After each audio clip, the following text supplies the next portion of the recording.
Hello అండి. సంక్రాంతి పండుగ రోజు చేతనైతే ఇలా రెడీ అయిపోయాడు అనమాట. ఈ రోజు మా తమ్ముడు కూడా ఉన్నాడు. ఇంకా వాళ్ళిద్దరూ కలిసి ట్విన్నింగ్ అనమాట. అనుకోకుండానే సేమ్ కలర్ డ్రెస్సెస్ వేసుకున్నారు. ఇంకా అందుకే కొన్ని పిక్స్ అండ్ వీడియోస్ అయితే తీసుకున్నారు.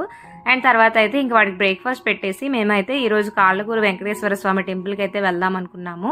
చాలా రోజులైంది ఈ మధ్య అసలు టెంపుల్స్కి వెళ్ళడం కూడా కుదరట్లేదు. అండ్ పండుగ రోజు వెళ్తే బాగుంటుంది అనిపిస్తుంది మాకు. ఇంకా అందుకని ఈ రోజు వెళ్దామని అయితే స్టార్ట్ అయ్యాం అనమాట. నేనైతే ఇలా సింపుల్ గా రెడీ అయిపోయాను. జస్ట్ హాఫ్ అన్ అవరే కదా వెళ్ళొచ్చేస్తాం అన్నట్టుగా మేమైతే బ్రేక్ఫాస్ట్ అట్లా ఏం చేయకుండా ఇంకా టెంపుల్కి వెళ్ళొచ్చాక తిందాం అనుకున్నాము. చేతనికి మాత్రమే పెట్టాం అనమాట. బట్ సర్ప్రైజింగ్లీ అక్కడికి వెళ్ళొచ్చేసరికి మధ్యాహ్నం 1 అయింది. ఇంకా డైరెక్ట్ గా లంచే చేసాము. ఇంకా దారంతా కోడిపందాల హడావిడే సరిపోయింది. అనుకోలేదు అంతలా రష్ ఉంటుందా రోడ్ అని. బట్ వెళ్ళేటప్పుడు అయితే ఫుల్ ట్రాఫిక్ అనమాట.